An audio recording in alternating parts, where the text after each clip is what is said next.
ओम ह्रीं अरहं णमोजिनाणं वीतराग सर्वज्ञ अरिहंत महाप्रभु का यह पवित्र जिन शासन युगों युगों तक जयवंत रहे। आज हम जानेंगे जैन पर्व अक्षय तृतीया। अक्षय तृतीया जिन शासन में एक महत्वपूर्ण पर्व है।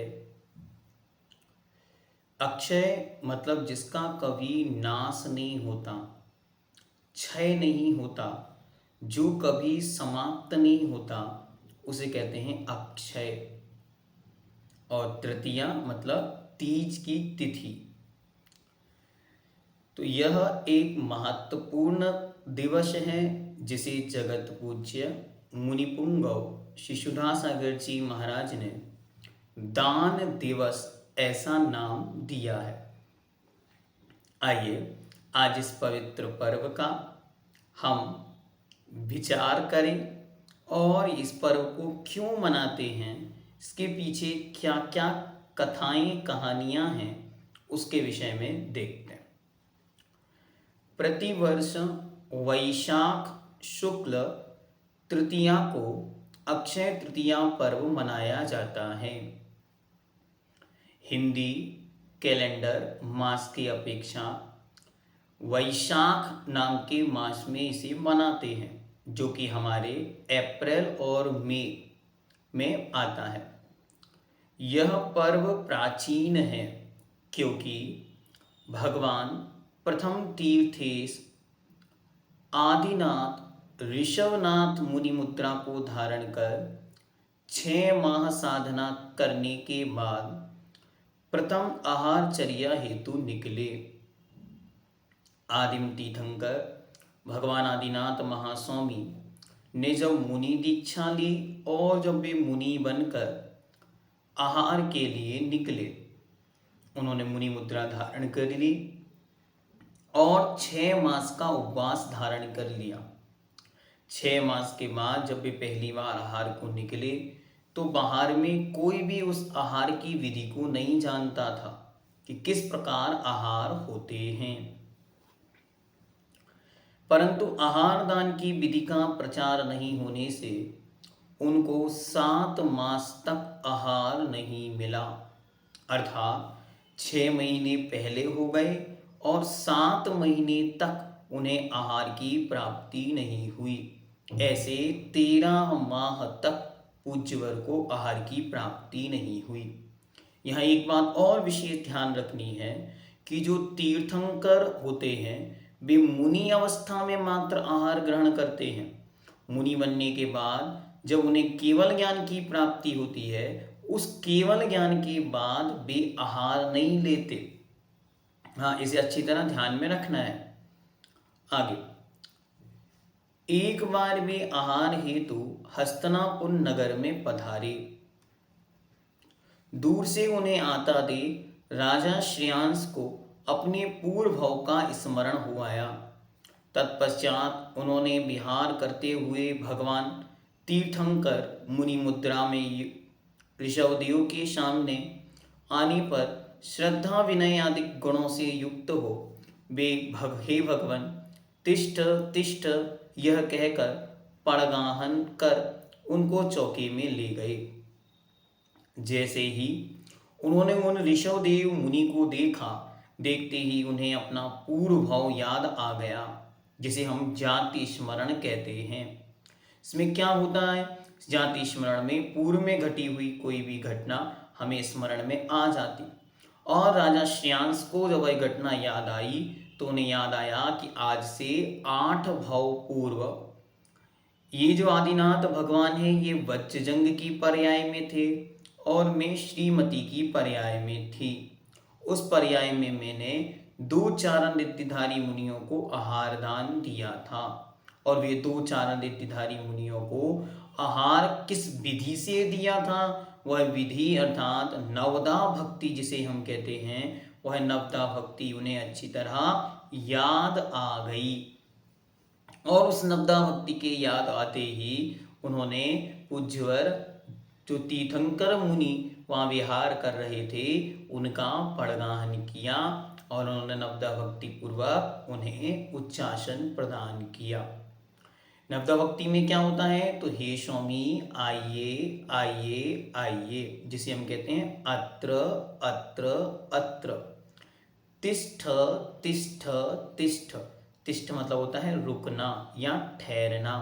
तो हे स्वामी आइए आइए आइए, ठहरिए ठहरिए ठहरिए। मन शुद्धि, वचन शुद्धि, काय शुद्धि, आहार जल शुद्ध है। ऐसा बोलने के पश्चात फिर उन मुनि महाराज के 3 परिक्रमा लगाते हैं। परिक्रमा अर्थात हम आपको ग्रहण करते हैं। तो सबसे पहली विधि को बोलते हैं पड़गाहन, फिर परिक्रमा। परिक्रमा के बाद उन्हें अच्छी तरह लाकर हे स्वामी उच्चासन ग्रहण कीजिए, इस प्रकार उन्हें उच्चासन प्रदान करना। मुनि महाराज उच्चासन पर बैठते हैं, फिर उनका पाद प्रक्षालन किया जाता है, अर्थात उनके चरणों पर जल से अच्छी तरह उसे गंधोदक बनाकर और माथे पर लगाना। फिर उसके बाद होती है उनकी पूजन, जिसे हम चौके वाली पूजन कहते हैं। उसमें क्या करना होता है, उसमें स्थापना करनी होती है। स्थापना के बाद जलम चंदनम अक्षतम पुष्पम नैवेद्यम दीपम धूपम फलम और अर्घम, इस प्रकार क्रमशः मंत्र बोलकर, जैसे मानो आचार्य भगवंत विद्यासागर जी का पड़गाहन किया तो हम क्या बोलेंगे, ओम ह्रूम नमो वायरियाणम श्रीमद आचार्य भगवंत गुरुदेव श्री विद्यासागर महर्षि अत्र अवतर अवतर समोषटति आवाहनम अत्र तिष्ठ तिष्ठ ठाटा स्थापनम अत्र मम सन्नितो भव भव वसत सन्निधि करणम परिपुष्पांजलिं क्षिपामः। ओम ह्रूम नमो वायरियाणम श्रीमदाचार्य भगवंत गुरुदेव श्री विद्यासागर महर्षि राजेभ्यो नमः। जन्म जरा मृत्यु विनाशनाय जलम निर्वपामिति स्वाहा। ऐसे ही चंदनम अक्षतम पुष्पम नैवेद्यम दीपम धूपम फलम और अंत में उदक चंदन तंदुल पुष्पकई चरसुदीप सुधूप फलार्घ कई धवल मंगल गान रवा कुले मम ग्रहे मुनिराज महम यजे, ऐसा बोलकर अर्घ समर्पित करना। ये होती है पूजन। फिर पूजन के पश्चात पुनः हे स्वामी मन शुद्धि, वचन शुद्धि, काय शुद्धि, आहार जल शुद्ध है। हे स्वामी, क्योंकि वे मुनि महाराज इस प्रकार मुद्रिका बनाकर बैठे हैं तो क्या बोलते हैं, हे स्वामी मुद्रिका छोड़ अंजलि बांध। अंजलि क्या होती है, ये 2 करपुट जिन्हें बोलते हैं हाथ, इन दोनों को ऐसे जोड़कर जिसमें मुनि महाराज आहार ग्रहण करते हैं। तो हे स्वामी मुद्रिका छोड़ अंजलि बांध आहार ग्रहण कीजिए।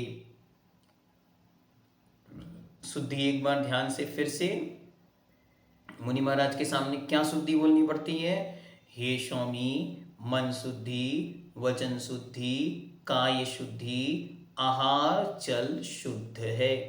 नमोस्तु नमोस्तु नमोस्तु, इस प्रकार यह नवदा भक्ति होती है। इसके पश्चात वे मुनि महाराज अच्छी तरह आहार ग्रहण करते हैं। यदि नवदा भक्ति में एक भी भक्ति कम है तो वे मुनि महाराज आहार ग्रहण नहीं करते, इसे अच्छी तरह ध्यान में रखना।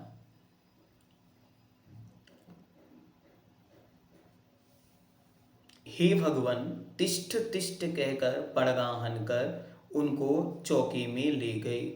उच्चासन पर विराजमान कर उनके चरण कमल धोए, पूजन करके मन वचन काय से नमस्कार किया। तत्पश्चात इक्षु रस अर्थात गन्ने के रस से भरा हुआ कलश उठाकर, हे प्रभु यह इच्छुक रस समस्त प्रकार के जो दोष होते हैं आहार संबंधी, उनमें उद्गम दोष, 16 प्रकार के उत्पादन दोष और 10 प्रकार के ऐष्णा दोष तथा धूम, अंगार, प्रमाण और संयोजन, इन 4 दाता संबंधी दोषों से रहित। इस प्रकार ये 46 प्रकार के दोष और 32 प्रकार के अंतराय जो मूलाचार आदि ग्रंथों में वर्णित हैं, उनको अच्छी तरह टाल करके, उन दोषों से दूर हट करके उन मुनि महाराजों को आहार देते हैं। तो उन्होंने अच्छी तरह उन मुनि महाराज से कहा कि इन दोषों से रहित एवं प्राशुक है, अतः आप इसे ग्रहण कीजिए। अनंतर भगवान ने चारित्र की वृद्धि के लिए पारणा की। यद्यपि वे तीर्थंकर परमात्मा हैं, वे तीर्थंकर मुनि हैं, वे तीर्थंकर मुनि यदि जीवन पर्यंत भी आहार ग्रहण नहीं करते तो भी बहुत अच्छी तरह उनका शरीर व्यवस्थित रूप से चल सकता है, लेकिन आने वालों जीवों के लिए यह विशुद्ध परंपरा कैसे मिलेगी? और सब मुनियों की जिनकी इस रूप में सामर्थ्य तपस्या की नहीं होगी, उनकी आहार की विधि क्या होगी? वे किस माध्यम से आहार ग्रहण करेंगे? ये सब बातें ध्यान में रखते हुए उन तीर्थंकर भगवान ने मुनि अवस्था में आहार को ग्रहण किया और मार्ग का प्रवर्तन किया।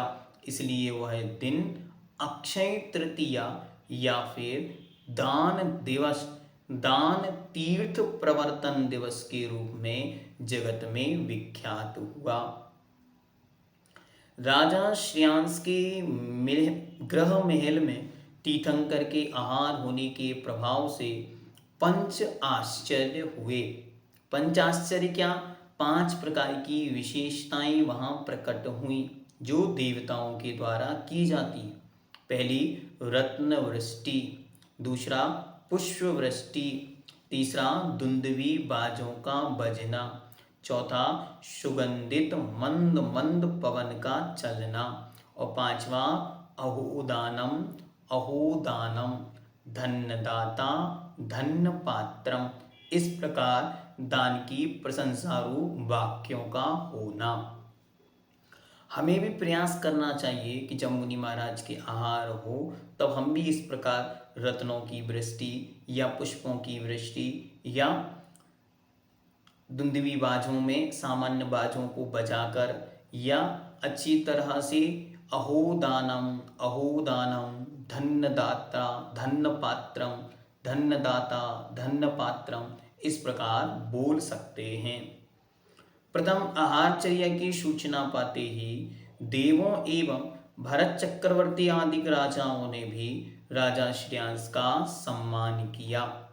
यहाँ तक कि तीर्थंकर भगवान के पुत्र और उस समय के प्रथम चक्रवर्ती भरत महाराज भी तीर्थंकर को आहार देने का लाभ नहीं पा पाए और वह परम लाभ राजा श्रेयांस को प्राप्त हुआ। इसलिए सबने उसकी बहुत प्रशंसा की, गुणानुवाद किया। पूर्व घटना का स्मरण कर राजा श्रेयांस ने जो दान रूपी धर्म की विधि बतलाई, उसी दान का प्रत्यक्ष फल देखने वाले भरत आदि राजाओं ने बड़ी श्रद्धा के साथ श्रवण किया। फिर भरत चक्रवर्ती महाराज ने पूछा कि अरे, हम सब भी तो भगवान को रोज बुलाते थे लेकिन भगवान नहीं आते थे, आज आपके यहाँ क्यों ठहर गए? तब उन्होंने अच्छी तरह नवदा भक्ति की विधि बतलाई कि इस नवदा भक्ति की विधि के माध्यम से ये कार्य संपन्न हुआ है। दान संबंधी पुण्य का संग्रह करने के लिए नवदा भक्ति जानने योग्य है। दान देने से जो पुण्य संचय होता है वह दाता के लिए स्वर्ग आदि फल देकर, भोग भूमि आदि का फल देकर अंत में मोक्ष का फल देता है। जिस दिन तीर्थंकर मुनि ऋषभदेव का आहार हुआ था उस दिन वैशाख शुक्ल तिथिया थी। उस दिन राजा श्रेयांस के यहाँ रसोई घर में भोजन अक्षीण अर्थात कभी ना समाप्त होने वाला हो गया था, अतः आज भी लोग इसे अक्षय तृतीया, अक्षय मतलब जिसका कभी नाश नहीं होता, ऐसी तृतीया कहते हैं। भरत क्षेत्र में इसी दिन से दान देने की प्रथा प्रचलित हुई। यह पर्व जैन समाज की भांति अन्य वैष्णव संप्रदायों में भी मनाया जाता है। बुंदेलखंड में यह पर्व अक्थी या अक्ति के रूप में प्रसिद्ध है। यहाँ बच्चे गुड्डिया गुड़िया का खेल आदि खेलते हैं और अनेक प्रकार के कार्य उस दिन किए जाते हैं। ये दोनों ही शब्द अक्षय तृतीया के ही अपभ्रंश रूप हैं। ऐसी मान्यता है कि तीर्थंकर मुनि को प्रथम आहार देने वाला उसी पर्याय से या फिर तीसरे पर्याय से अवश्य ही मोक्ष प्राप्त करता है। कुछ लोगों की ऐसी मान्यता है कि तीर्थंकर मुनि को आहार देकर राजा श्रेयांस ने अक्षय पुण्य प्राप्त किया। ऐसा पुण्य जो अब पुण्य फला अरिहंता उसी भव में मुक्ति का कारण बना, अतः यह तिथि अक्षय तृतीया कहलाती है। अक्षय तृतीया को लोग इतना शुभ मानते हैं कि इस दिन बिना मुहूर्त लग्न के ही पुत्र पुत्रियों के विवाह, नवीन गृह प्रवेश, दुकान का मुहूर्त भी करा के गौरव मानते हैं।